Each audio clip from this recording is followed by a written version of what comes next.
வேட்டையை தொடங்கிய விஜய், கோட்டை விடும் Edappadi, upset Amit Shah. OPS TTV next plan என்ன? உடைகிறதா அதிமுக? செங்கோட்டையின் விவகாரத்தில் இறுதியில் அது நடந்தே விட்டது. அதிமுகவிலிருந்து ஏற்கனவே எடப்பாடியால் கட்டம் கட்டப்பட்டு நீக்கப்பட்டிருந்தவர் சுமார் 36 மணி நேர சேசிங் காட்சிகளுக்கு பிறகு விஜயை சந்தித்து அவருடன் கைகோர்த்தே விட்டார். இப்போது விவகாரம் செங்கோட்டையனுடன் மட்டும் முடியவில்லை. அவரை தொடர்ந்து அதிமுகவிலிருந்து விலக்கப்பட்ட ஓபிஎஸ் அன்கோ மற்றும் டிடிவி தினகரன் ஆகியோரும் விஜயுடன் கைகோர்க்க திட்டமிட்டிருக்கும் நிலையில் எடப்பாடி டீமிலிருந்தே அடுத்தடுத்து முக்கிய விக்கெட்டுகள் காலியாகும் என்று வரும் தகவல்கள்தான் கூவத்தூர் காட்சிகளிலேயே மிஞ்சும் அனல் பறக்கும் அரசியல். இதுகுறித்து பேசிய அரசியல் விமர்சகர் ஒருவர், கரூர் துயர சம்பவத்துக்கு பிறகு தாவேகா தலைவர் விஜய் தன் தந்தை எஸ். ஏ. சந்திரசேகரிடம் சில விஷயங்களை மனம் விட்டு பேசியிருக்கிறார். அப்போது எஸ்ஏசி சீனியர்களை பக்கத்தில் வைத்துக் கொண்டால் அடுத்த கட்ட நகர்வுக்கு நல்லது, கரூர் சம்பவம் போன்ற அசம்பாவிதங்களையும் தவிர்க்கலாம் என அட்வைஸ் செய்தார். இந்த நேரத்தில்தான் மாஜி அமைச்சர் செங்கோட்டையனுக்கு அதிமுகவில் நெருக்கடிகள் அதிகரிக்க துவங்கின. புழுங்கி தவித்த அவருக்கு முதலில் தூண்டில் போட்டது திமுக. ஆனால் திமுக நமக்கு சரியாக வருமா என யோசனையில் மூழ்கினார் செங்ஸ். காரணம் இதுதான். 1989 தமிழகத்தில் திமுக ஆட்சி நடந்த நேரம் எதிர்க்கட்சித் தலைவராக இருந்த ஜெயலலிதாவின் ராஜினாமா விவகாரம் குறித்து சட்டசபையில் உச்சகட்ட வெப்பத்தில் விவாதம் நடந்த போது ஜெயலலிதாவின் கேள்விகளுக்கு பதிலளித்துக் கொண்டிருந்தார் முதல்வர் கருணாநிதி. அப்போது குத்துடா அவனை என தலைமையிடம் இருந்து உத்தரவு பறக்க ஒரு நொடி கூட யோசிக்காமல் தன் கையை மடக்கி கருணாநிதியை நோக்கி குத்தினார் செங்கோட்டையன். இப்படி திமுக எதிர்ப்பில் ஊறியவர் திமுக செல்வது சரியாக வராது என தயங்கிக் கொண்டிருந்தார். விஜய் செங்கோட்டையன் சந்திப்பு சாத்தியமானது எப்படி? உண்மையில் செங்கோட்டையனுக்கு கடந்த நவம்பர் 24ஆம் தேதி காலை வரை விஜய் கட்சியில் இணையும் எண்ணம் துளியும் இல்லை. இந்த நிலையில் விஜய் நியமித்திருக்கும் சுமார் 28 பேர் கொண்ட ஆலோசனை குழுவில் பேசிய சிலர், தமிழக அரசியலை பொறுத்தவரை தலைவர்களின் ரோட் ஷோ போன்ற பிரச்சாரங்கள் மக்கள் மனதில் பெரும் தாக்கத்தை ஏற்படுத்துபவை. கரூரில் அப்படி ஒரு பிரச்சாரத்தில் நாம் ஈடுபட்ட போதுதான் பெரும் நெரிசல் ஏற்பட்டு 41 பேர் பலியானார்கள். எம்ஜிஆர், ஜெயலலிதா காலங்களில் அவர்களுக்கான பிரச்சார வியூகம், கான்வே செல்லும் ஊர்கள், பாதைகள், தொண்டர்கள் ஒருங்கிணைப்பு இவற்றையெல்லாம் திறமையாக கையாண்டவர் செங்கோட்டையன். அவரை நமது கட்சியில் இணைத்துக் கொண்டால் பிரச்சார வியூகங்களை வகுப்பதுடன் அதிமுகவின் சீனியர் முகம் என்றறியப்படும் செங்கோட்டையன் நமது கட்சிக்கு பெரும் பலமாக திகழ்வார் என்று கூறப்பட்டுள்ளது. இதையடுத்து செங்கோட்டையனை கட்சிக்குள் கொண்டுவரும் பொறுப்பை ஆதவ் அர்ஜுன் மற்றும் அருண்ராஜ் ஆகியோரிடம் ஒப்படைத்தார் விஜய். அவர்கள் இருவரும் உடனடியாக நவம்பர் 24 அன்றே செங்கோட்டையனை தொடர்பு கொண்டு பேசினார்கள். சென்னையில் செங்கோட்டையனை நேரில் சந்தித்த ஆதவ் அர்ஜுனா அவருக்கான பதவி, பொறுப்புகள், மாவட்ட செயலாளர்களில் 60% பேர் செங்கோட்டையனிடம் ரிப்போர்ட் செய்வது உள்ளிட்ட விஷயங்களை பேசியிருக்கிறார். அப்போதும் செங்கோட்டையன் விஜய் கட்சிக்கு வருவது குறித்து எதுவும் பேசவில்லை. இதையடுத்து தாவேகா கொள்கை பரப்பு செயலாளரான அருண்ராஜ் செங்கோட்டையனை தொடர்பு கொண்டார். அருண்ராஜின் சொந்த ஊர் சேலம். கவுண்டர் சமூகத்தை சார்ந்தவர். அருண்ராஜின் குடும்ப பின்னணியிலும் செங்கோட்டையனின் உறவுகளிடம் பரிச்சயம் இருந்திருக்கிறது. இதன் பின்னணியில் செங்கோட்டையனை அணுகியவர் விஜயிடம் அலைபேசியில் பேச வைத்திருக்கிறார். அந்த அழைப்பில் விஜய் வார்த்தைக்கு வார்த்தை, அண்ணா, உங்களை போன்ற சீனியர்கள் வழிகாட்டுதல், அறிவுரை வேண்டும் என்று நினைத்துதான் உங்களை தாவேகாவுக்கு அழைக்கிறோம்.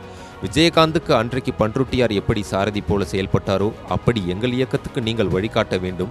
அதே சமயம் உங்களை நாங்கள் கட்டாயப்படுத்தவில்லை. ஒருவேளை நீங்கள் எங்கள் கட்சிக்கு வராவிட்டாலும் கூட ஒரு மூத்த அண்ணனாக, மூத்த அரசியல்வாதியாக எங்களுக்கு வழிகாட்டுங்கள் என்று பேசியிருக்கிறார். இந்த பேச்சுக்கு பிறகே கடந்த திங்கள் அன்று மாலையே தாவேகாவில் இணைகிறேன் என்றும் உத்தரவாதத்தை ஆதவ் மற்றும் அருண்ராஜ் இருவரிடமும் கொடுத்து விட்டார் செங்கோட்டையன். அப்போது செங்கோட்டையன் அடித்த கமெண்ட், உங்கள் தலைவர் இவ்வளவு பணிவுடன் பேசுவார் என்று எதிர்பார்க்கவே இல்லை, நான் நிச்சயம் வருவேன் என்றும் சொல்லியிருக்கிறார். அதன் பிறகே நவம்பர் 26 அன்று மாலை 5 மணி அளவில் விஜய் செங்கோட்டையன் சந்திப்பு நிகழ்ந்துள்ளது. கட்சியில் என்ன பொறுப்பு? விஜய் தரப்பில் செங்கோட்டையனின் கட்சியின் பொதுச் செயலாளர் புசி ஆனந்துக்கு இணையான பொறுப்பு தரப்படும் என்றும் சொல்லப்பட்டிருக்கிறது. இதையடுத்து செங்கோட்டையனுக்கு அமைப்பு பொதுச் செயலாளர் பதவி கொடுக்கலாமா என்று ஆலோசிக்கப்பட்டது. ஆனால் அப்படியான பதவிகள் தேசிய கட்சிகளில் மட்டுமே இருக்கின்றன என்று சொல்லப்படவே செங்கோட்டையனுக்கான பொறுப்பு மட்டும் தீவிர ஆலோசனையில் இருக்கிறது. எந்நேரமும் அவருக்கான பதவி அறிவிக்கப்படலாம். அநேகமாக இந்த வாரத்திலேயே செங்கோட்டையனை அறிமுகப்படுத்தும் வகையில் மாவட்ட செயலாளர்கள் கூட்டத்தை தாவேகா நடத்த வாய்ப்பும் இருக்கிறது என்றவர் செங்கோட்டையன் விவகாரத்தில் திமுக நடத்திய சேசிங்கையும் விமரித்தார். உதயாவுக்கு பர்த்டே கிஃப்ட், சேசிங் திமுக. செங்கோட்டையன் தாவேகாவுக்கு செல்கிறார் என்கிற தகவல் கிடைத்தவுடனே திமுக ஜெர்க்காக்கிவிட்டது. இதையடுத்து கொங்கு மண்டலத்தை சேர்ந்த மூத்த அமைச்சரும் செங்கோட்டையனின் நண்பருமான முத்துசாமி, செங்கோட்டையனுடன் தொடர்ந்து நல்ல நட்பில் இருக்கும் சேகர்பாபு, கொங்கு மண்டல பொறுப்பாளர் செந்தில் பாலாஜி ஆகியோருக்கு எப்படியாவது செங்கோட்டையனை திமுகவுக்கு அழைத்து வந்துவிட வேண்டும் என்ற அசைன்மெண்ட் கொடுக்கப்பட்டது. இவற்றை ஒருங்கிணைக்கும் பணிகளை திமுக மேலிட நிறுவனம் மேற்கொண்டது. அதாவது நவம்பர் 27ஆம் தேதி உதயநிதியின் பிறந்தநாள். அவர் முதல் முறையாக அன்றைய தினம் அறிவாலயத்தில் பிறந்தநாள் விழாவை கொண்டாடினார். அப்போது பிறந்தநாள் பரிசாக செங்கோட்டையனை உதயா முன்பாக நிறுத்த வேண்டும் என்று தீவிர முயற்சிகளை மேற்கொண்டது திமுக. முத்துசாமி, செந்தில் பாலாஜி ஆகியோர் செங்கோட்டையனின் செல்போனில் பேசிய நிலையில் சேகர்பாபு நேரடியாகவே செங்கோட்டையனை சந்தித்து பேசினார். தொடர்ந்து அமைச்சர் KKSSR தரப்பிலிருந்தும் செங்கோட்டையனிடம் பேசினார்கள். அப்போது செங்கோட்டையன் தரப்பு, திமுக எதிர்ப்பு அரசியல் செய்துவிட்டு என்னால் அங்கு வந்து சர்வை பண்ண முடியாது, அது என் அரசியல் மீதான நம்பகத்தன்மையை இழக்க செய்துவிடும். தவிர கொங்கு மண்டலத்தில் முத்துசாமி மற்றும் பவர்ஃபுல் பர்சனாக செந்தில் பாலாஜி இருக்கும் நிலையில் திமுகவுக்கு வந்தால் தேவையற்ற குழப்பங்கள் ஏற்படும் என்று சொல்லி தவிர்த்திருக்கிறார். அப்போதும் திமுக தரப்பிலிருந்து சேசிங் தொடரவே நவம்பர் 26 அன்று மதியம் 12:30 மணி அளவில் தலைமை செயலகம் சென்ற செங்கோட்டையன் தனது MLA பதவியை ராஜினாமா செய்தார். உண்மையில் செங்கோட்டையன் நவம்பர் 27 அன்றுதான் விஜயை சந்தித்து கட்சியில் இணைவதாக இருந்தது.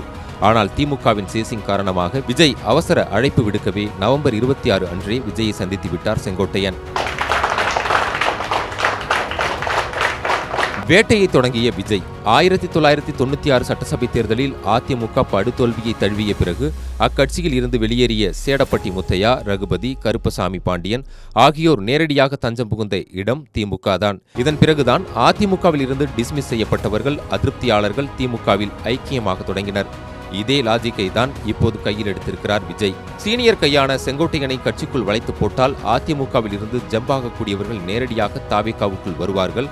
கட்சி வளர்ச்சிக்கும் துணிந்து செலவு செய்வார்கள். லோக்கல் பாலிடிக்ஸில் திமுகவுக்கு கடும் நெருக்கடியை கொடுப்பார்கள் என நினைக்கிறார் விஜய்.